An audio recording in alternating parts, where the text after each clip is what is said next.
twakuze ari ukwiruka, twakuze batwangira kwiga, twakuze batwica, twakuze turara mu mwonga, twakuze tuba mu makambi y'impunzi.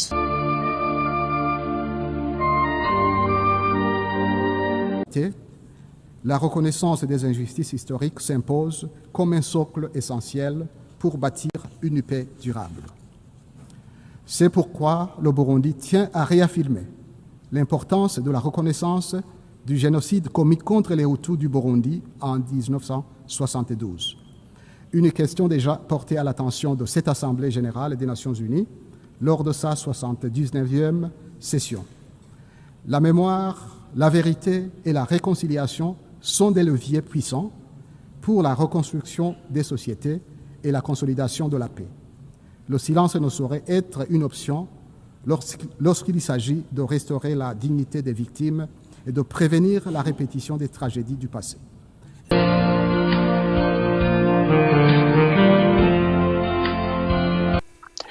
hanyuma rero tibisigaye gukorwa ni byinshi reka njagagure hari cyo mara cyihute cyane murantunga yemaze imyaka 52 mbuzi nduru mvuga nti twokorikira uburundi bubi igihugu kizima aho batabona umuntu mu maso ngo bacyo icyambere cyihutirwa baduhitariki padusabiye itariki ngaruka mwaka yo kwibuka bacu bishwe maso ndacyagagura gusohora yagiye ko guverinoma mu gihugu kimwe mu 2021 ryategeko ritomora ko ibyabaye mu Burundi ko nyabwoko rigategekanya uko abarikoze bazokurikiranwa nuko abarewe bazohozwa bagasubizwa gateka bagazwa no mu byabo.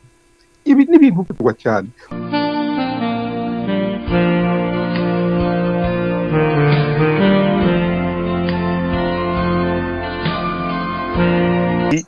Ihonya bwoko byakorera abahutu mu Burundi byakwiye kwemerwa kandi turasavye ibihugu byose byo kwisi byo muri ko byodushigikira.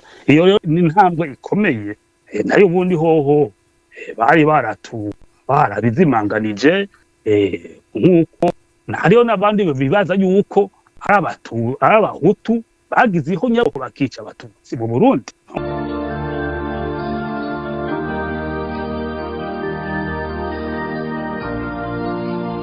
Igihugu cyose kibiza kumenya ibyabaye cyane cyane urugwaruka mugabo kandi abategetsi b'igihugu bagire conscience bamenye yuko ibi byabaye na kabiri bifise imishwarara ishikando muri aka karere kini wacu turimo kibiyaga binini yuko ibiriko biraba bijanye n'icyo kibazo bizokurikirwa n'abantu benshi no kure y'imbibe zacu bagume babimenye.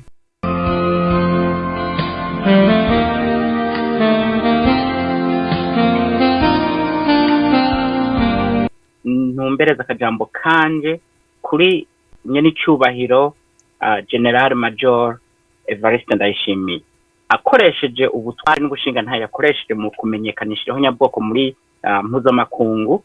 Nagomba kumusaba akoresha izi nguvu nyene atumbereze kuri Procureur General w'igihugu yontumbereze kuri ubushikiranganje bwa Justice kuko iki kibazo cyo mu 72 no mu 73 iyo leta y'u Burundi igihana hanyuma mpuzamakungu nayo ikajamwo byari gukingira ihonyabwoko ryaba mu 1994 mu Rwanda byari gukingira ihonyabwoko ririko riraba muri Kongo. Ibi byaha ni ibyaha bibi cyane kuko ububi bwabyo uwabikoze iyo adahanwe aba anyotewe cyane amaraso y'abantu.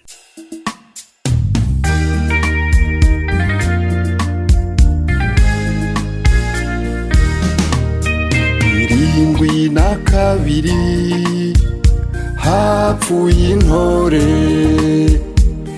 imbere n'inyuma yaho hapfuye intore bagiye badasambye bagiye mazima yongo. Nshuti bagenzi mukunda mukongera mugakurikirana ibiganiro bitunganywa n'ishirahamwe ryanyu RENAP Burundi reka bicisha kuri radio isanzwe yikukira Radio Réveil la Voix de la Justice ikaze kandi mu kiganiro kidasanzwe mwari murindiranye igishika cinshi. Ikiganiro kiza kugaruka ku ijambo Ministre Edouard Bizimana yashikirije ku igenekerezo rya 29 ukwezi kw'icenda mu mwaka w'2025 imbere y'inama ya ONU, aho yongeye kugaruka ku gisabo asaba ONU yuko yofasha mu kwemeza ihonyabwoko ryakorewe abahutu mu mwaka w'1972 mu mwaka w'1993. Nigisabo caje ciyongera cari cabanjirije kuko kwigerekerezo rya 2025 kwa gatandatu mu mwaka w'2025 muri uno mwaka nyene Dr. Zeferman Iratanga nawe nyene yagarutse kuri iryo honyabwoko ry'umwaka w'1972 umwaka w'1973 asako ONU yogemeza. Ivyo bisabo bibiri vyaza hari ivyo vyibanjije leta yari yakoze aho two nk'iyemezwa gihonyabwoko ryabaye igenekerezo rya 20 ukwezi kwa 12 mu mwaka w'2021 aho umugwi CVR uhejeje gutanga icegeranyo c'ivyakore imbere y'inama nshinga mateka na nkenguza mateka. Izo nzego zibiri nyene mu Kigobe zaciye zitera zemeza ko mu mwaka w'1972 1973 mu gihugu c'u Burundi hakwe icaha c'ihonyabwoko. Igenekerezo rya 28 ukwezi kwa 4 mu mwaka w'2023 Cour supreme y'u Burundi yari yafuse imanza zaciwe na sentare ya gisirikare mu kwezi kwa gatanu mwaka w'1972 aho abarundi batari bake bo mu bwoko bw'abahutu bahitanywe n'izo manza baciriwe na sentare ya gisirikare. Ni kuri iryo nyene ryo kuwa 29 ukwezi kw'icenda mu mwaka w'2025 tugiye kugaruka ko twanabarondereye n'abatumire bashika 4. Twarondeye abashika 6, babiri ku munota wa nyuma ntibashoboye kuboneka muri iki kiganiro. Abo nabo akaba ari Deo Hakizimana. Deo Hakizimana yahoze ari commissaire mu mugwi w'igihugu ujejwe kurondera ukuri n'ukurekuriranira, ndetse akaba arongoye n'ikigo CIRID, akaba ari no munsi mu gihugu c'u Burundi. Ugira kabiri ni Patiri Daniel Nahimana, uwo nawe akaba ari uwihebeye Imana asanzwe aharanira ubutungane kuri bose, akaba atuye mu gihugu c'u Bubiligi. Ugira gatatu ni Adam Yonkuru asanzwe ari mu gihugu c'Amerika, uwo nawe akaba ari umuhinga mu bijanye n'amategeko ndetse akaba akurikiranira hafi n'ibijanye n'umutekano mpuzamahanga. Uwanyuma agira kane ni Thomas Gahungu, akaba asanzwe ari consultant muri Etat Federal ya Canada, akaba aherutse gusohora igitabo yise Frisson de la Renaissance. Abakurikirana ibiganiro vya Radio Réveil mwarakurikiranye ibikubiye muri ico gitabo aheruka gusohora. Kuri micro muri kumwe na Prof Deo Munezero niwagiye kubateramisha muri kino kiganiro. Bazize uko bahavutse ryari ihonyabwoko,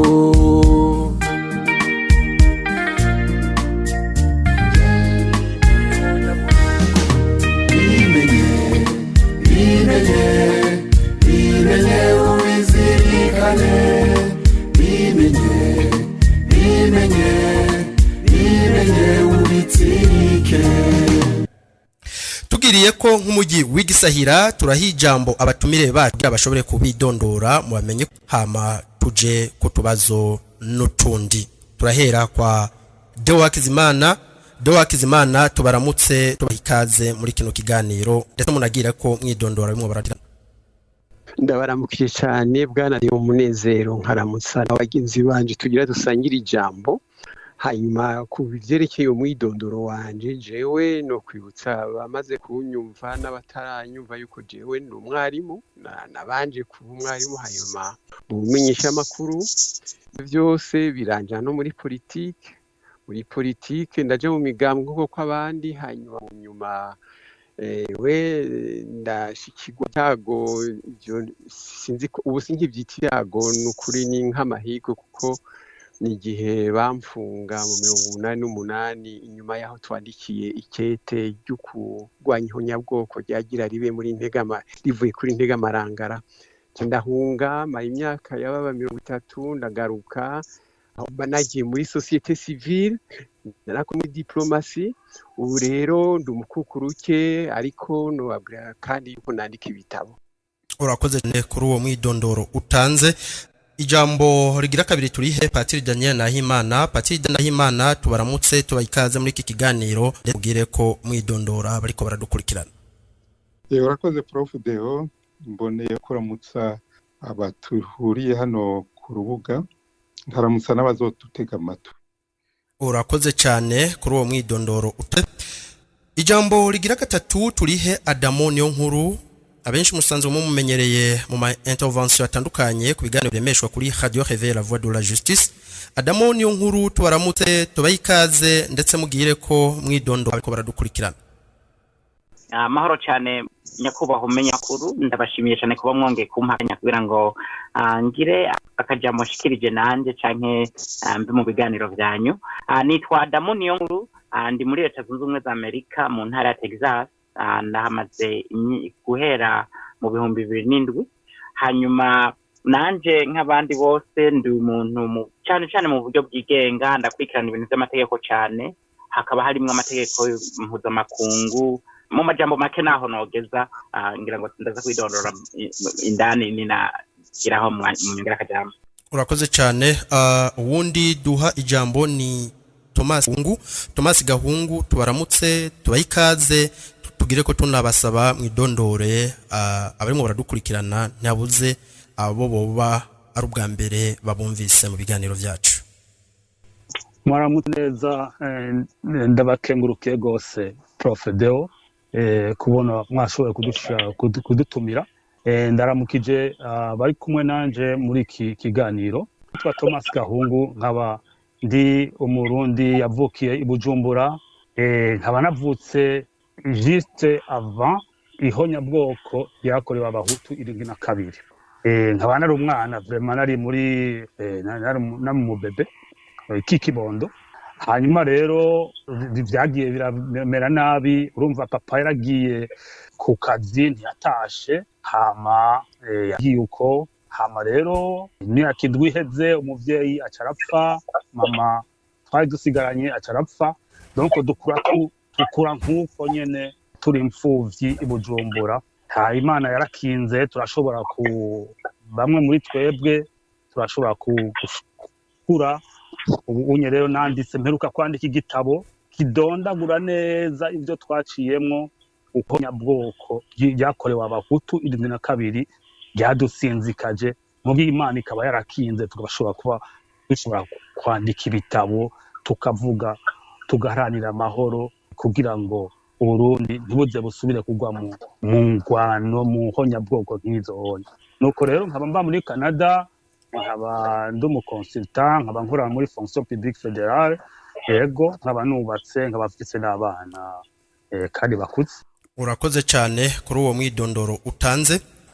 Abandi twifuje kubana muri kino kiganiro nkuko twayivuze, twategeza kuba turi abantu batandatu. Ni Jean de Dieu Mutabazi, ku munota wa nyuma bikaba bitamukundiye yuko yitaba ikiganiro. Ubundi twaye kubana muri iki kiganiro ni Arcade Bigirimana, nawe bikaba bitakunze, amasaha yiwe akaba tahuye na yacu, maze vyanka gutyo yuko yitaba ikiganiro.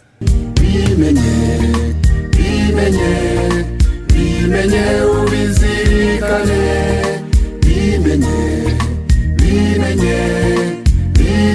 ubizirikane. Reka tugire ko nk'umugi w'igisahira, tugire ko n'utubazo dutandukanye twateguye muri kino kiganiro. Turahera n'ubundi kwa Deo Hakizimana.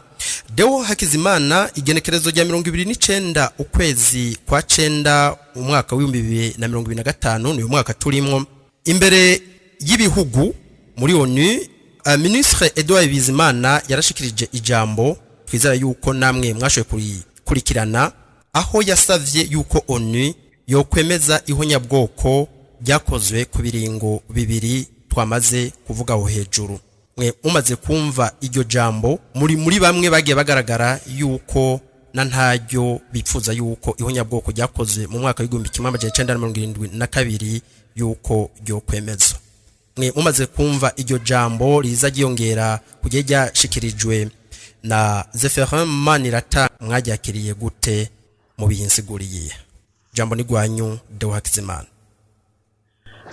Urakoze cyane kumba icyo kibazo, kuko icyo kibazo ndagikoze ko imyaka irenga 50, kuko jewe igihe haba igihonyabwoko nari mfite imyaka 18, nari ntanguye kwigisha, hanyuma byarangiye ko kuko barangiriye mentanya, hanyuma Imana irakiringa. Ikindi nacyo nuko igihe nababwiye ko nabaye impunzi mu Busuwisi, jewe ngishikayo ikintu cya mbere numva kindaje ishinga kwa kumenya igituma amakungu atazi koko ibyabaye mu gihugu cyacu, mbere nkababazwa nuko bamwe batari bazi naho Uburundi buri kuri kwikarata. Ariko icyambaza cyane kusumba byose ni ububabara abarundi baciyemwo, na jewe byarangiye ko. Hanyuma rero jewe mu byo nakora byose naramaze nk'imyaka 20 ku munsi ata minota 10 ihera ntariko ndiyumvira ibyabaye mu Burundi. Hanyuma rero urazi narakoze muri Severe muri 2018, kuva muri 2018. Hanyuma sinokubesha n'ukuri umwaka bantora mu nama nshingamateka, hanyuma ngarahira imbere y'umukuru w'igihugu kubera akazi nari ngiye gutangura ka Severe. Navuga nti jewe icyo nagwaniye mu buzima bwanje bwose ngiye naronka urwego ndabivugiramo. Nukuvuga rero yuko irya jambo umushikiranganji w'u Burundi imbere y'inama kaminuza ya ONU jewe ryaranshitse ku mutima cyane cyane kubera ryaje rikurikira ibindi bikorwa byakozwe bijanye n'icyo kibazo cy'ihonyabwoko. Ibisigaye hagiye uriko urakora ku bintu nk'ivyo oye ntuyengesanya wamuvuga igihe cyose, kuko ni icyaha giteye ubwoba, giteye akababaro kenshi aho uzoba uri hose. Ni ukuri kumenyekanisha ihonyabwoko kugira ngo ryemegwe mushobora ubukozi bw'igikorwa gikomeye cyane. Ikindi tuhava tugaruka ko nimwaryemera ni muri iki kiringo irya jambo ryashitse turi mu kiringo gikomeye cyane, inyuma y'ama échéance politique tuherutsemo, kuko n'igihe hakorwamo ibintu byinshi. Nk'ejo bundi Geneve mwarumvise yuko inama ya Conseil des droits de l'homme yemeje ikindi kiringo cyo bita rapporteur spécial. Ivyo rero biba mwabo abarundi bamwe na jewe ndimwo batumva igene igituma ivyo bintu biba, ukaca ibindi ko bigaruka ko kuko ni byinshi byerekana yuko ukuri ku Burundi ntikuramenyekana bikwiye. Novuga mbere yuko umenga ubu niho tugitangura tugira amahoro. Urakoze cyane kuri uko wavyakiriye. Patiri Daniel Nahimana, mwe mumaze kumviriza rijya jambo mwavyakiriye gute? Urakoze. Ijambo rya Ministre Bizimana barikengurutse cyane. Ndashima cyane Ministre wacu Edouard Bizimana, Imana imuhezagiye. Yadukuyeho urupfu rwotera izuba, niko baheruka bavuga mu Kirundi.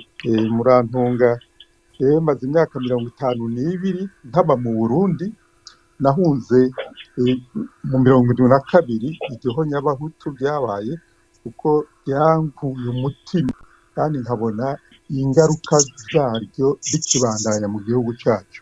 Icyo nashimye cyane mu ijambo rya Ministre nuko amajambo yakoresheje tujye tuyagaruka kuko arakomeye cyane. Yavuze ati kwemera ko muri kahise habaye akarengane niwo mushinge wo kubaka amahoro y'ukuri. Ati nicyo gitumye Burundi bugaruka ku kibazo cy'ihonyabahutu byo mu 72, twari twakibabwiye hano muri ONU mu minsi iheze kwibuka abacu kuvuga ukuri kwamye no kwiyunga nibwo buryo buboneye mu gusana umubano mu bantu no gushyira amahoro ati kwinumira nkaho nta cyabaye siyo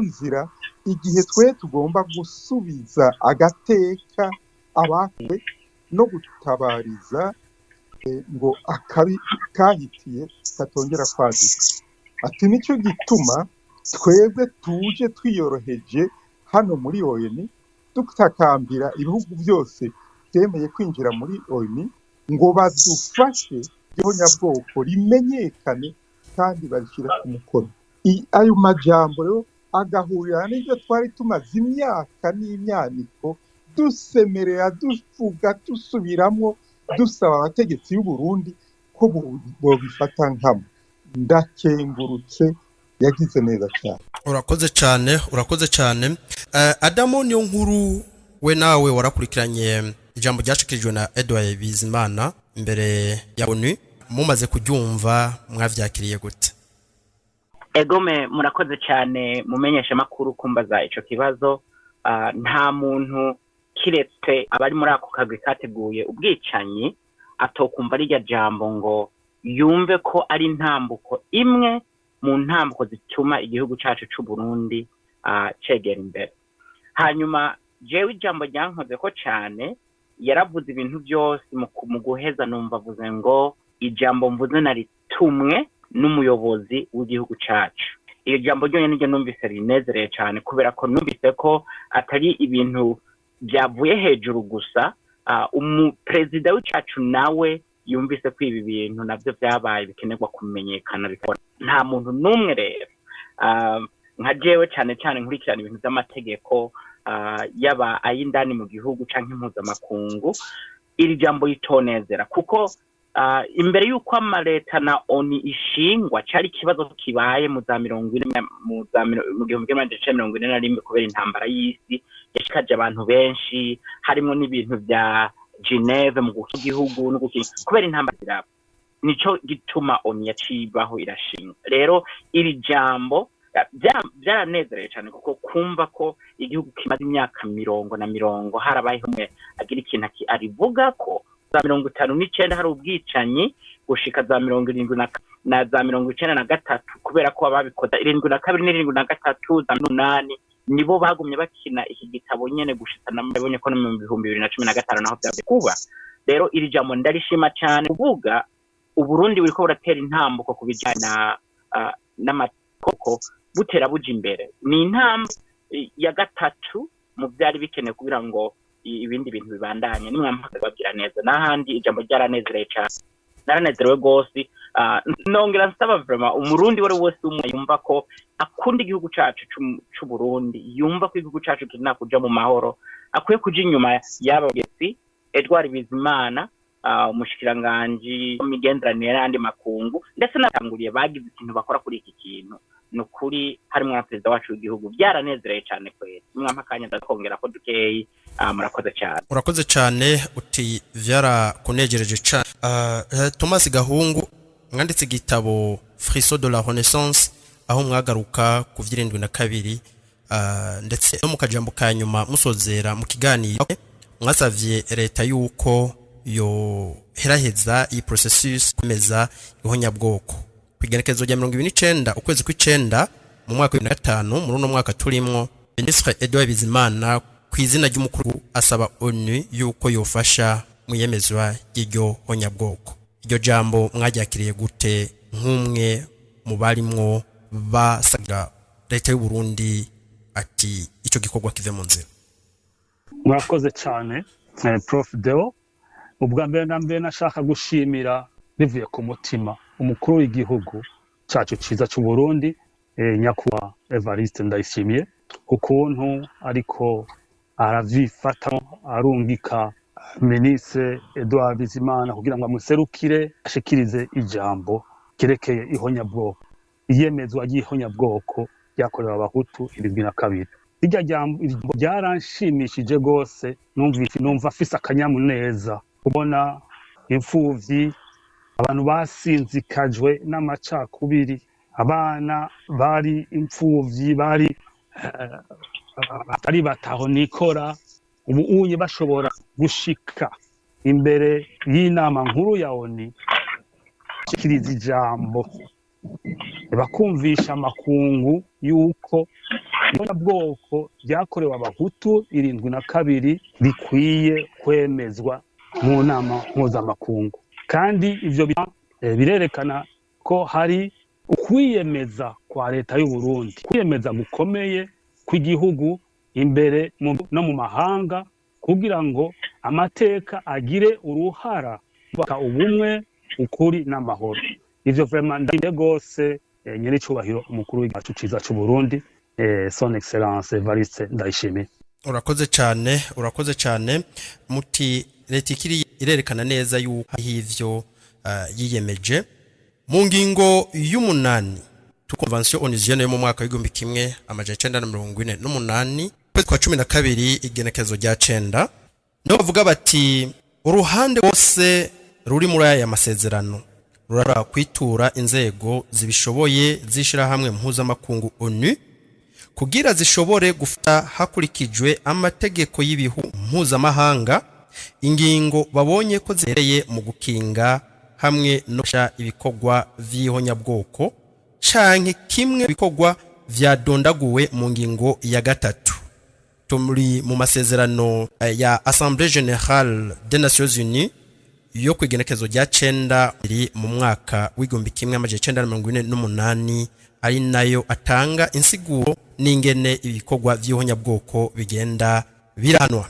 Ingingo y'umunani itwe ariyo leta y'u Burundi irikirishimikiza mu kuja gusaba ONU yuko yofasha mu yemezwa ry'ihonyabwoko ryakozwe mu gihugu c'u Burundi. Dewo Hakizimana akajambo ni gwanyu mwe mwibaza yuko twisunga ingingo y'umunani yo mu masezerano mpuzamakungu ONU, mwibaza yuko hari intambwe ishitsweko, mwibaza ko hari intambwe itarashikwako, nibihe bitarashikwako? Mu magambo avunaguye cyane jambo ni gwanyu. Murakoze.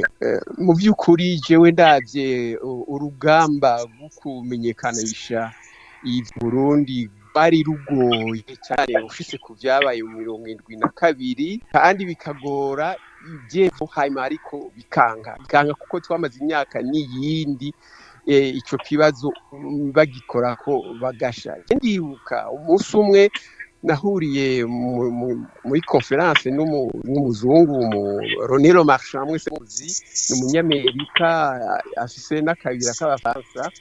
Ico kibazo yaracandi ari mu bambere bacanditseko ico gihe muri conference yo turi mu Budagi. Ico gihe mbere je nari muri banama twari twahamagaye abanyapolitike b'u Burundi na waje kuba president w'u Burundi Ndadaye twari twamutumiye kugira ngo umwe wese ahaherereye avuga yumvira ku vyerekeye u Burundi. Bose duhereye kuri woro babiri batemeye kugurura igitabo basome ibirimwo hanyuma babigaye hanyuma batora inyishu.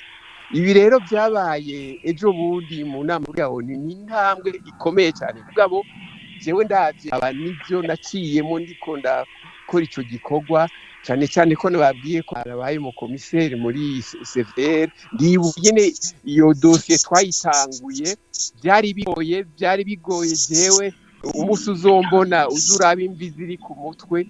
Haraza yuko igice c'imvi nameze muri 2019 gushika muri 2021 biva ku mwitwarariko nabona ugoye gutwara kwera turiko twiga ikibazo abantu bose bakwepa, kuko uye bigiye kudufasha nuko ababiciyemo babwira abantu bati uja mu bintu vy'ukurondera nuko kugwanira nukwemeza nukubwira amakungu agufashe.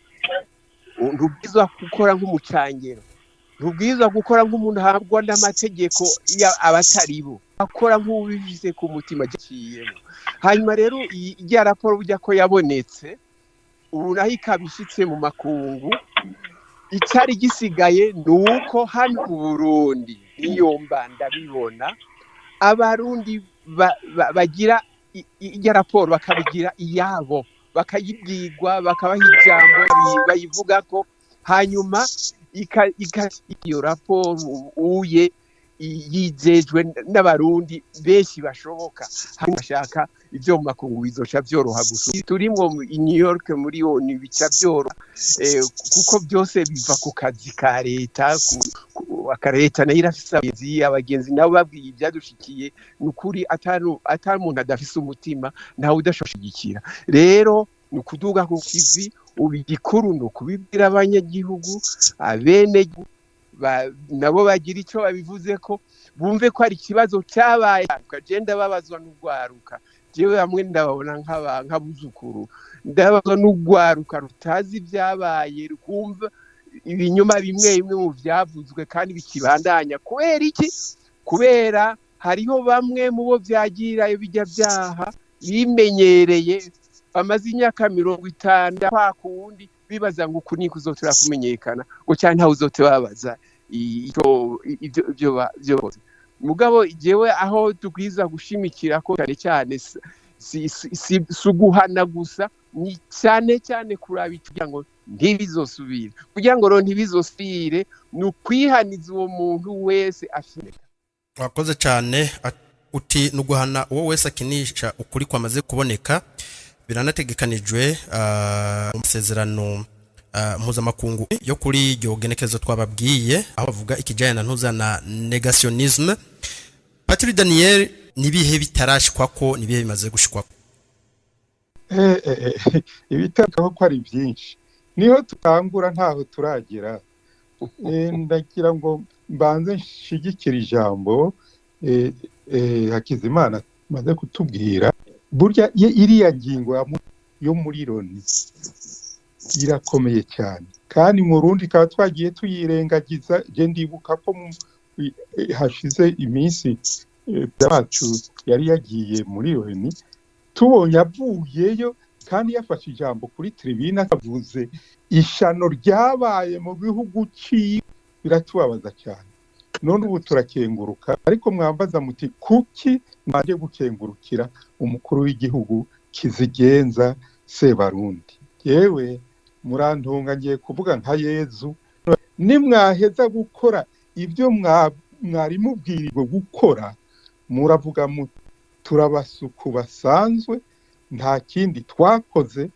atari icyo twarezwa gukora aho ni mu njiri ya Luka 10 umurongo wa 10 perezida wacu kuba yatumye ministre kugira imana Bizimana yakoze icyo gukora kuko yatabikora yari kubahimukiye Burundi imana ntiyahimukiye Burundi hanyuma rero tibisigaye gukorwa ni byinshi reka njagagure hari cyo mbona cyihute cyane murantunga yemaze imyaka 52 mvuze induru mvuga nti twokurikira Uburundi bubi igihugu kizima aho batabona umuntu mu maso ngo bacyo icyambere cyihutirwa baduha itariki padusabiye itariki ngaruka mwaka yo kwibuka bacu bishwe amaso ndacyagagura gusohora yagiye ko guverinoma muri mu gihugu kimwe mu 2021 ryategeko ritomora ko ibyabaye mu Burundi ko nyabwoko rigategekanya uko abarikoze bazokurikiranwa nuko abarewe bazohozwa bagasubizwa gateka bagazwa no mu byabo ibi ni ibintu bivugwa cyane ndabandanye ndarindiriye umunsi abatutsi n'abahima abatutsi muri rusange n'abahima byihariye batakarabye amaraso kose ntibishe ko bazokifatanya natwe bw'abahutu twabuze bemeze ibyo biboneye n'amaso yabo hano gushima nk'umuntu yitwa Isidore Mbayahaga yiyise apotre uwitwa Alexis Nduhije umunyapolitike n'uwitwa Innocent Muhozi umunyamakuru n'abandi bagiye kubesha cyange kwigira ibibazo yewe reka mbe mpagaze hano kuko ni byinshi egoti ni byinshi byo gusaba Adamo niyo nkuru wibaza yuko ari gishitswe ko hari kitarashikwa ko ni giki gishitswe ko ni giki kitarashikwa ko jamwe nigwanya murakoresha makuru kuri ako kabazo mumbagije. Hanyuma rero ngo maje muri domaine yanje burya nambaye inkofera nyinshi usibye ko mwidondoro wose ngo ndawuheze hano. Nagomba gusa nibutsa bariko baranyumviriza ndetse n'uwariko nasomye code penale y'u Burundi uhera ku rwa mbere ugashika ku papuro rwa nyuma, hanyuma nasoma constitution y'u Burundi guhera ku papuro rwa mbere gushika ku rupapuro rwa nyuma, amategeko makungu nayo convention ihana ikongera igakingira genocide ya mu 1948 naho ndayisoma guhera ku rupapuro rwa nyuma n'urupapuro rwa nyuma nongera nja na human rights kaga ko muri oni kajejwe gukingira abantu amategeko y'abantu nabyo soma bigenga, hanyuma nongera nja no kuri P5 Security Council nabo niga baje kuri respond ibintu byabo byose ndagenda ndabishira hamwe yego kubijanye n'amategeko ni kuri turiko turashima ko kogwa biriko birashika ahantu kanaka mugabo nkoreka gushimira umuntu wese yagize ikintu akorako, ariko turabizi ko igihugu kiragira ubutungane mutariko barakora nko byatse nta kintu kimwe ushobora gushika imbere. Ubu bwicanyi bwabaye mu 1972 na 1973 nivyo gusaba tumaze gushira habona ni ivyaha kamere byahonyanza amategeko y'igihugu cy'u Burundi harimo code penal nationale y'igihugu cy'u Burundi bihonyanga amategeko mpuzamakungu nkuko mu bizi birakurikirana. CVR yaragize investigation nk'amagendereza yayo irerekana ko by'ukuri haba ubwicanyi, hanyuma Cour supreme nawe y'igihugu iragenda isanga imanza zaciwe mu kiriya gihe zose zari imanza z'amanyanga, no kuvuga babikoze kugira ngo bafuke ubwicanyi bari bahejeje gukora. Hanyuma Zefereman irumva nawe ashika muri yo Maniratanga murakoze cyane ku nkosora. Hanyuma Edouard Bizimana ubutumwa bwa president w'igihugu cy'u Burundi General Major Evariste Ndayishimiye ashikiriza rya jambo mwumvire, murumva ko uravye ihonyanga ry'amategeko mwakajya karere no kuvuga mwakajya igihugu cyacu cy'uko nameje kukibabwira constitution nationale code penal n'amategeko hariho ikintu cyatezwa kuba cyakozwe gitandukanye n'ibi byo kumenyekanisha ni byiza, ni intambwe imwe kugira ngo amakungu amenye ubwicanyi, ariko nyine n'amategeko turacari inyuma cyane. Nimwanyongera akanyandagira ikintu nja kongerako mugabo gusa nagomba n'ukuri ngeze ngaha nibutse ko mu gihugu cyacu cy'u Burundi abo bantu bahonyanza amategeko yaba code penal y'igihugu yaba constitution nationale yaba amategeko national, aba bantu bateza gukurikiranwa, hanyuma acknowledgement irakenewe mbere amategeko iwacu navyo birakenewe. Nimwanyongera kako nongeze ko ariko dereka ngeze ngaha kubera umwanya utamerera. Ego murakoze cyane, tuzenyene turavunagura kuko abatumire bane si bake kugira twese tuze turaronka ijambo umwe cyangwa umunota n'imisegonda 33 byo bavyiza kuri chaque intervention. Thomas Gahungu ngaza yuko ariko imaze gushikwa ko na leta y'u Burundi hari kitarashikwa ko nigiki cyashitswe ko nigiki kitarashikwa ko jambo ni gwanyu. Murakoze cyane Prof Deo. Nashaka ubwa mbere namere kuvuga yuko nshigikiye ibintu Patiri Daniel yasavye yuko twarushe twindiriye imyaka 5 iraheze kandi ibintu ntibigenda nkuko twebwe twavyifuza ko bigenda. Umunsi wo kwibuka iryo honyabwoko yemezwa ry'ihonyabwoko na parlement bikaba byemewe n'amategeko, ivyo vyo n'ibintu bikwiye kukogwa vuba na kugira ngo abantu bamaze kuruha, abantu bamaze kumira imvi, abantu bariko bakirindiriye kubona yuko ivyo bintu bikogwa bagire umutima cururuke. Hama rero gushikiriza ikibazo abahutu muri yoni biraduza wakamaro k'ico kibazo kw'isi yo. Ivyo ndabishima ndabikengurukira umukuru w'igihugu nabo yarungitse muri yoni. Uburundi muri kurakora kugira ngo ico kibazo gifatwe nk'ikibazo c'ubutunga bw'amateka, gusaba vraiment yuko ico kibazo ofatwa kw'isi yose abantu bo muri yoni bikagishigikira kugira ngo twogorore, kugira ngo iryo ihonyabwoko rize rigaruke mu Burundi.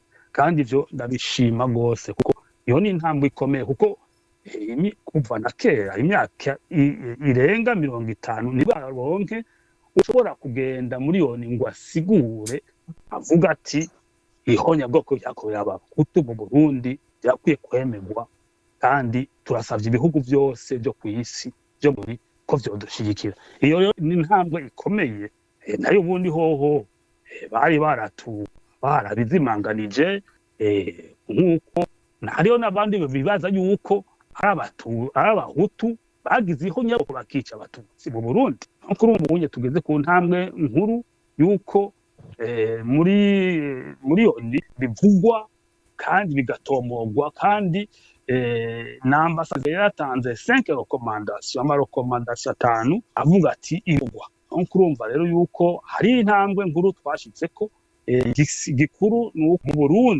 mu Burundi hoba une mobilisation kugira ngo ibintu bikiriko inyuma nk'ibintu vy'amatongo amaduga amahera muri konte ibintu vy'amatongo n'ibigazi basahuye bikiri mu minwe y'abasuma ivyo birakwiye kuva mu nzira vuba na vuba. Urakoze cyane uti yo bintu birakwiye kuva mu nzira. Pati Daniel ati ukoze ivyo wategezwe gukora nta n'impamvu. Nayo Adamo ati ari cyategezwe kuba kimwe kirakogwa. Pati Daniel uvuze ukoze ivyo wategezwe gukora. Umukuru w'igihugu mu ngingo y'ijana arahira yisunga yinja mu mabanga no guhana ingenga bitekerezo ya genocide.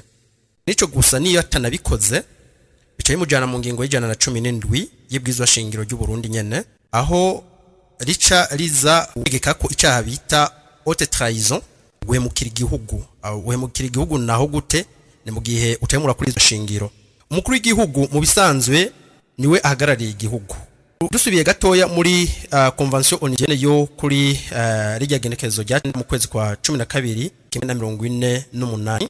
Reka ndabajane gatoya mu ngingo ya 5 kugira tuce tuandaniza kuno tubazo twacu.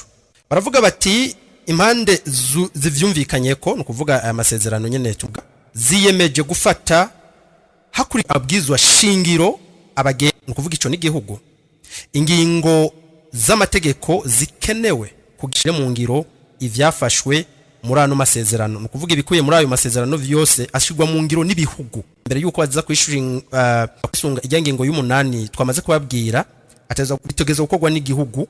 Okay, ivyafashwe muri ano masezerano na cyane tegekanya ibihano Burundi bwaremeje ihonyabwoko kwigekezo rya 20 ukwezi kwa 12 mwaka wa 2021 nirafata ibihano no kuvuga mu gutegekanya ibihano nta birabaho no kuvuga ibihano bikora ko ku bantu bagirizwa ihonyabwoko canke kimwe mu vyadondaguwe mu ngingo ya 3. Murashobora kuca mugenda kwisomera mu vyadondaguwe mu ngingo ya 3. Ingingo ya 3 ivuganywe n'ibikorwa bizohanwa hisunzwe aya masezerano. Gusa mu ngingo ya 6 abakomanda bashobora kuca mugenda namwe mukahisomera. Murazi ko abatari bake bavuga bati leta y'u Burundi nta bushobozi ifise bwo kwemeza no guhana ihonyabwoko.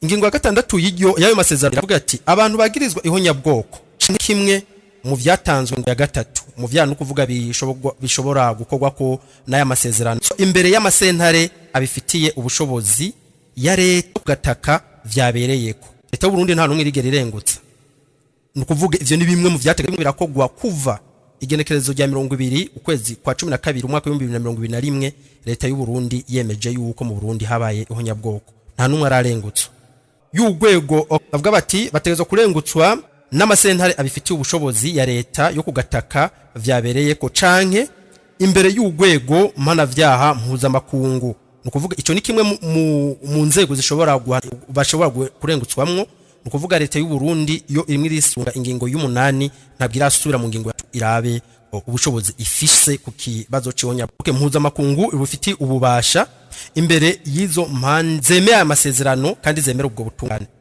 No kuvuga yuko ivyashitswe ko birahari hari bitarashikwako kandi leta itegerezwa kubirimo irakora uno mwanya tuvugana mu gihe Zeferman iratanga asaba ONU yuko yobafasha kwemeza ihonyabwoko. Edouard Bizimana na wakagenda kamwuhira leta y'u Burundi aho icategezwa kuba kimukira kogwa n'ubutungane bw'u Burundi. reka tuje kwa Deo Hakizimana. Hari vyategezwa kuba bimwe birakogwa twisunze izi ngingo zibiri, ingingo ya 5 n'ingingo ya 6, avuzwe ko bimwe birakogwa na leta y'u Burundi, ariko no munsi bitemwe birakogwa. Deo Hakizimana, ijambo ni gwanyu. Namaze kubivuga bombaza icyo nohera ko nuko ijya raporo yanditswe igasohoka yobanza ikamenyekana no mu mirwi y'abarundi batabizi kuko ni benshi, baracari benshi, kugira ngo ya mobilisation mwavuze ishobora, kandi kugira ngo n'abategetsi b'igihugu bumve ko bashigikiwe n'igihugu twe. Iyo igihugu cyose kimaze gushigikira umugambi nukuri nsubira kubisubiza inyuma, babandi bitoza utunyoni bavuga ngo utunutu ntibasubira iyo bene igihugu bafashe ikibazo mu ntoki. Je nuko ndavyumvira, kandi ndavyumvira ngo uretse yuko gucika cumu na jewe kandi nkaba maze imyaka 50 irenga icyo kibazo cy'indagishinga, hanyuma haraheze nk'30 aricyo nkora cyonyene mwishira hamwe ndongoye. Mu nyuma rero nababwiye yuko aho naronka amahirwe yo gukora muri CDR nagira ngo ndosakanya kugushira mu ngiro ivyumviro vyanje byose nari mfise, sinabishoboye byose, mabo igikuru n'ukuri naragikoze, ndabyishimira cyane. Naho nababwiye yuko imvise ku mutubu uyu woziraba izo ninjira CDR sizo nasohokanye nasohose umutwe wose wakwiye imvi, ndazi yuko byinshi bivuye ku mwitwarariko narifise ku kibazo twakoranye rya raporo yo muri 72. Rero ubukira mu kibanza cy'urugwaru turiko turarera urugwaruka tutazibaye bumviriza ibihuha iyo bataronse ukuri. Genda kubera ndabona abansa ibitabo byanje ngo basome, hanyuma ndumva ibibazo bambaza. Mu njamake ntegera yuko ubwo gwaruka tugwiye kubumviriza, duhere ngaho kuko ntidushobora kurera abana b'igihugu batazi ukuri kw'icyo gihugu.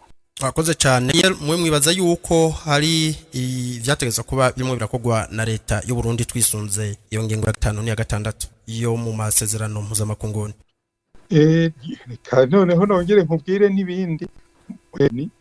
Asaba ko igihugu leta yasanze mu gihugu hari ihonyabwoko ari yifatiya ikahagarika ibyo bintu by'ihonyabwoko, kuko hari ibintu benshi bibagira. Ihonyabwoko ntiriba umunota umwe ngo bibe biheze. Haravuga ngo ni ayandi makosa, ibindi bintu bikomeye cyane, ngo watanguye ryari urangiza ryari.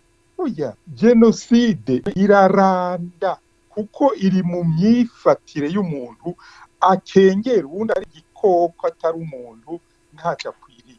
Mu gihugu cyawe rero iyo hari ibintu nk'ibyo, hari ibintu byo kugayana by'agakengere, byo kwicana, byo gusahura, gutungwa n'iby'abandi, kwita ibikoko. Aba babwegeri bajya bavuga ngo abahutu ngo nta bwenge mugira ngo muri ibikoko, kumva aravuga ngo murwa n'iriya mbwa yanje tunze hariya. Ibikorwa rero ni icya mbere ni uguhaguruka. Wamara guhaguruka uri leta ufata amategeko asanzwe akingira abanyagihugu bawe. Niyo umunyagihugu ubwira ugasanga ibyo aje kurane ibijyanye na ryahonya-bahutu cyangwa ihonyabwoko, umenya uko uca ubifata. Tuvuga ngo ntacyo, ngo ikibazo cyawe kizocyakira uwundi munsi byihutirwa. Hari rero abantu Thomas yabivuze neza, abantu bashenguwe bamaze imyaka 20 ugasanga iki kibazo na ministre de la justice cyumva. Twese tujya dutanga urugero, haravuga ngo nuko muvugira ngo ubwoko bumwe, ninde wakwiye ko je mvugira abahutu gusa? Abaturusikazi twabanye mu nkambi bagwanye ku bana b'imfuvyi, abagabo babasigiye, abo ntituri kumwe. Maze imyaka 10 irenga dushinze collectif n'urunana rw'abacika cumu n'ababuza babo. Muri iyo rero ubwo runana rubararikiye abatararumenya, muze mururemeshe. Harimwo abahutu, harimwo abatutsi, harimwo ababyawe n'abahutu n'ababyawe n'abatutsi, kuko tubabajwe n'ikintu kimwe, k'umuntu bamwubaha bakamwubahira uko yavutse, utavuga ngo reka ndabe izuru, reka ndabe muri famiye niba ari uw'iwacu, umwakira ko ari umuntu.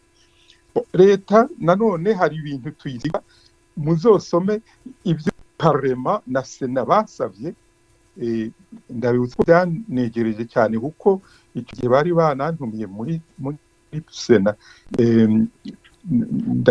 mbona akajambo shikiriza, ni ibintu bikomeye cyane kandi byihutirwa. Imyaka 3 irarenga byemejwe, simbona igituma yicaye aho itabikorera. akoze cyane.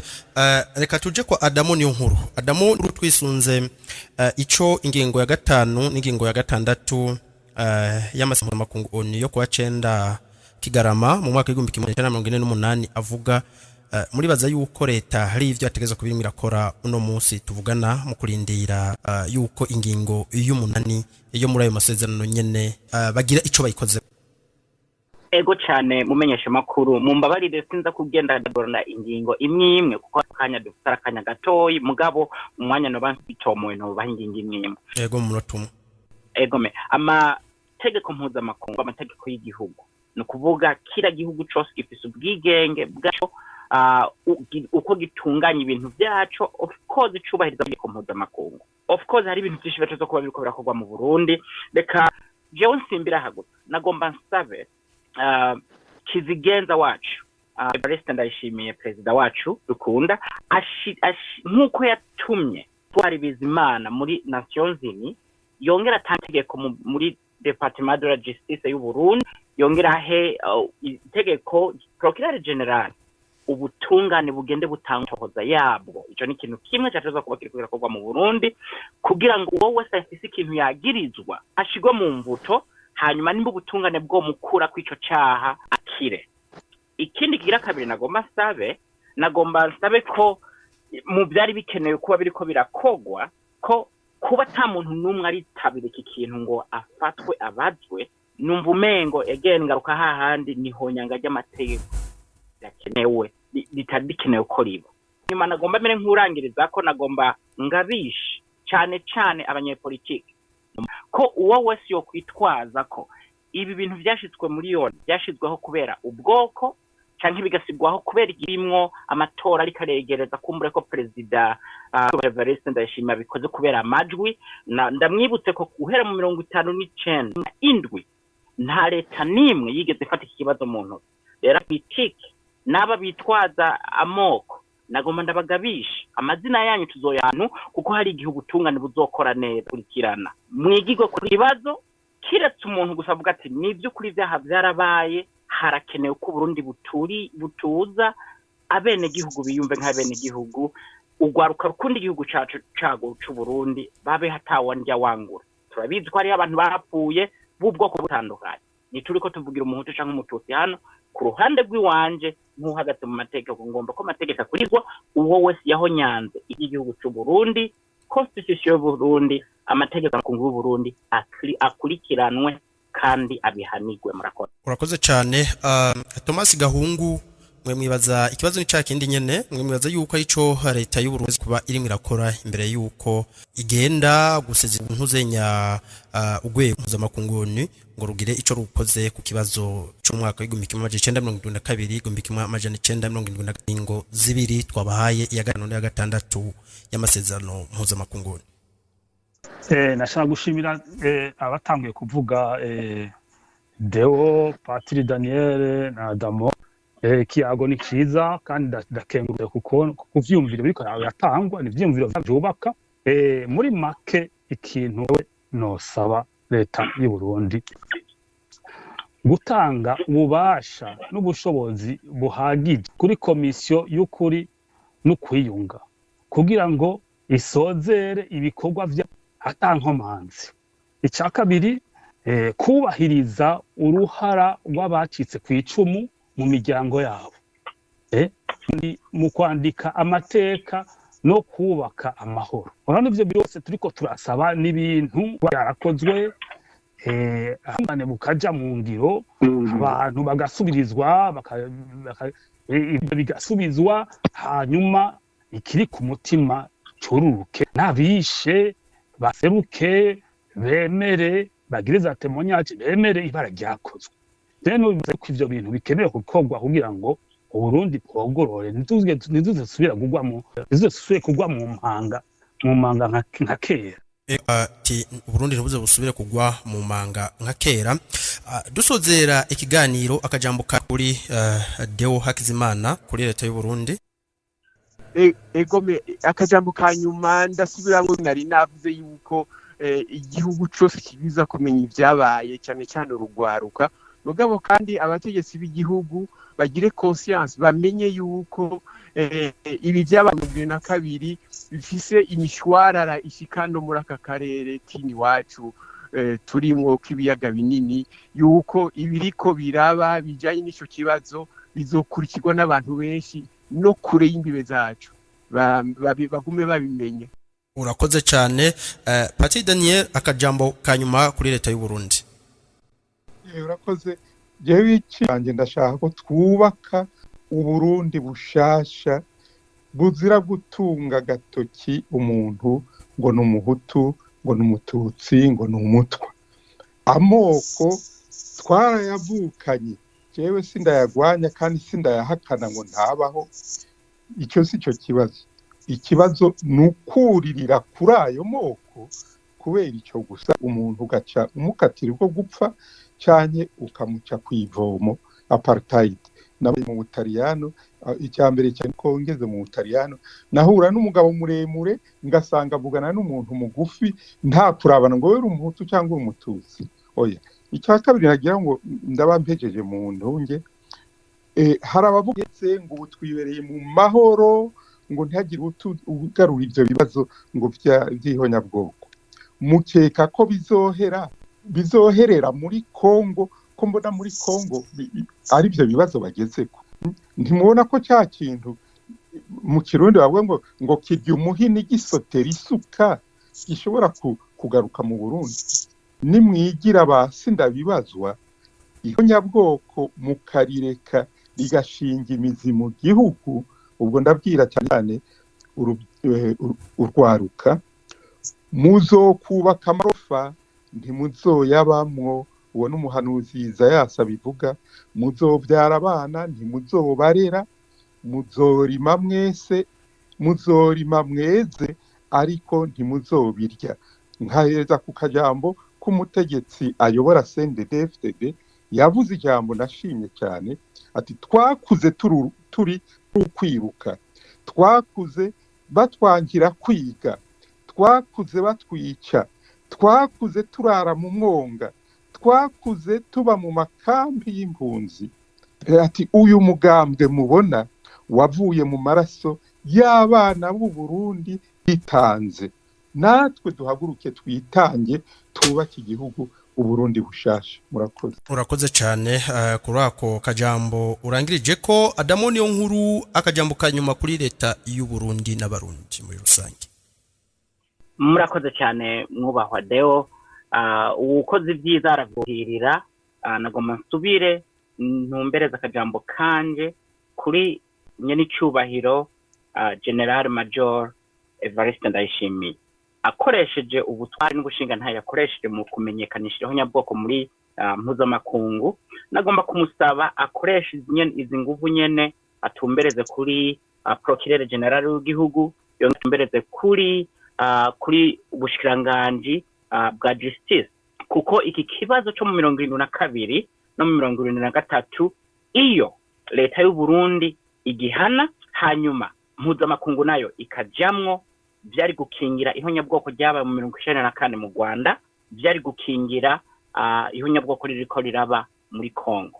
Ibi byaha ni byaha bibi cyane kuko ububi bwabyo uwabikoze iyo adahanwe aba anyotewe cyane amaraso y'abantu aguma yiga ubundi buhinga bwo kwica abantu no kumara abantu nkuko nabivuze igihugu nigishobora gutera imbere mu gihe ubutungane butareko burakora neza turiko tugenda mu nzira nziza mu by'umwihariko cyane ndashimiye leta ari kuko nakivuza amareta ndwi yaraharenganye ata muntu numwe agize ikintu avuga amareta ndwi yose kuri leta y'umutware niho bibonetse ko bikenewe ko ibintu bitangura gukorwa ndabashimye cyane ivuye inyuma nerekeza ku butungane bw'u Burundi kugira ngo buhabere magabo ukora akazi kabwo bura uwera canke uwirabura ari umwana w'umurundi wakoze ivyaha bamuhane utabikoze nawe agiga umwere n'ubutungane karako nagomba kurangiriza ko murakoze cyane. Urakoze cyane. Akajambo kanyuma kwa Thomas Gahungu akajambo kanyuma kuri leta y'u Burundi turangiza ikiganiro. Ego nashaka gushimira cyane gose Deo Patiri Daniel Adamo namwebwe ku gutegura ikiganiro. Akajambo kanyuma kuri leta y'u Burundi nashaka gushimira umukuru w'igihugu cyacu ciza cy'u Burundi nyakubahwa Evariste Ndayishimiye kubona yarashoboye kuzana iki kibazo mwishira hamwe mpuzamakungu nkuko nari nabivuze cyaka irenga 50 ata muntu yari bwubahuke ugenda muri yoni ngo abishikirize. Urumva rero turashima turakenguruka intambwe igezweko mugabo hariho impingi iracari ndende, hari ibintu byinshi bikwiye gukorwa mu Burundi. Nkuko abandi babivuze notanga karorero nk'abantu banditse ibitabo iragi rwaruka turiko turasigira urwaruka.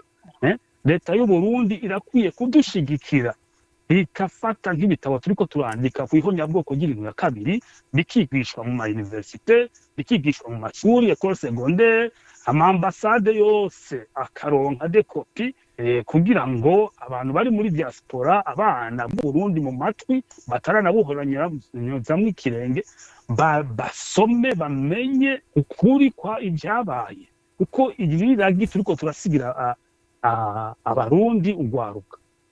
Nuko rero nashaka gushimira mwese nshimira cyane umukuru w'igihugu yatanguye initiative kuko nimboneka rimwe kandi ndibaza yuko ibiri imbere ari byo byiza. Murakoze.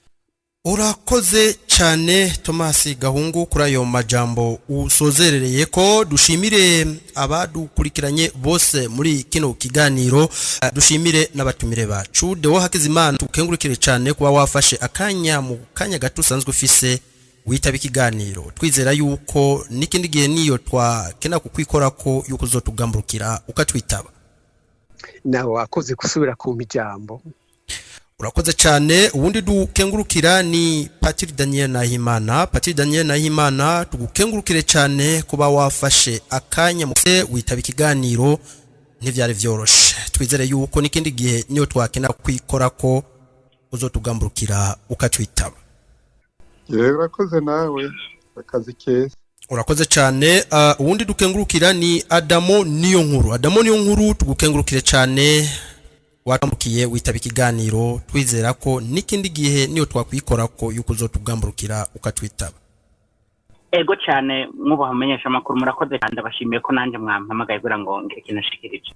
Thomas Gahungu, iki ni kiganiro ca kabiri dukoranye. Tugukengurukire cyane wafashe akanya gato uratuvuvurira ko mu mwanya muto usanzwe ufise witaba ikiganiro. Twizera yuko n'ikindi gihe niyo twagukenera tukakwikora ko yuko uzotugamburukira ukatwitaba. Murakoze cyane. Imana ibahezagire kandi ibahimigisha. Imana namwe ibahezagire. Imana ihezagire Uburundi n'abarundi. Dukengurukire mwisi mwe mwadukurikiranye kuva mu ntango kugira mu mpera z'iki kiganiro. Tubakengurukire cyane. Naganza ubutungane mu Burundi nihaganza abarundi n'Uburundi. Kuri mikro mwe mutayemanye na Prof Deo Munezero nkuko vyama. Imana rugira vyose ibarinde mu byanyu no mu banyu. Murakoze.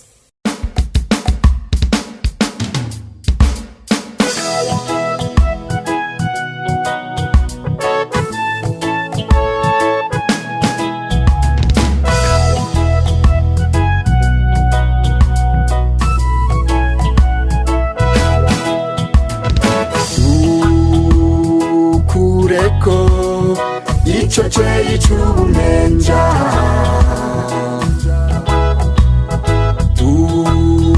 Tukureko Iche ichakarandaranda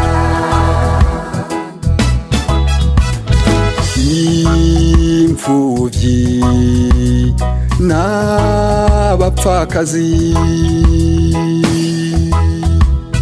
Baratwiciye Baratunyaze baratwomoye kitakozwe kugira ngo tuzimangane kutwitaba menja nukutujarira bene ntare dukureko ico ceyi c'ubumenja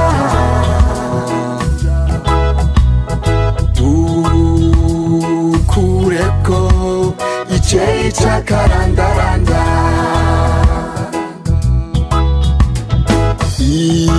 imfuvyi n'abapfakazi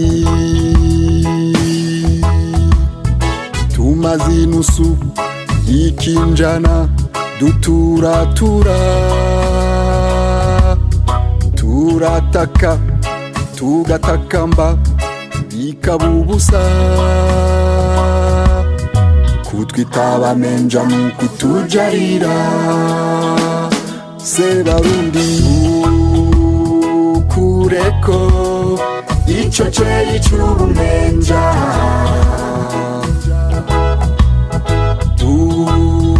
dukureko iceyi c'akarandaranda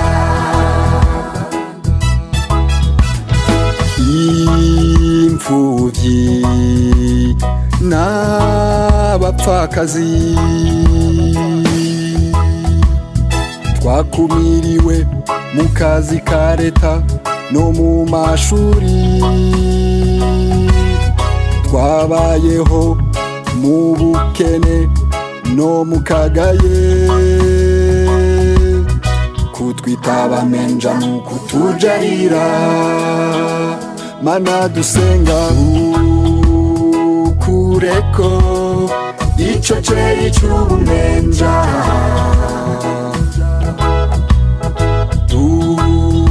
dukureko iceyi c'akarandaranda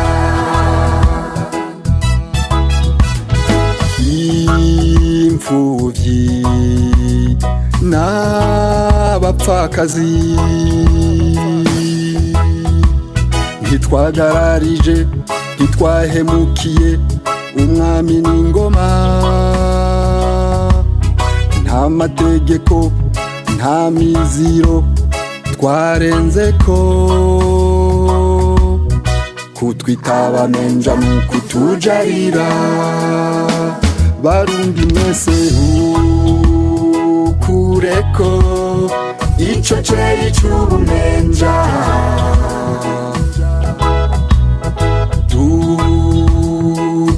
dukureko iceyi c'akarandaranda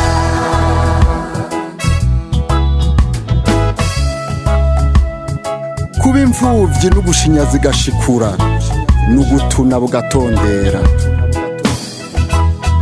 kuba umupfakazi n'ugukenyera zikaguma n'ukuba umugore mugabo twemeye vyinshi mugabo ubumenja tuzohemuka buhenutse cha Rastafari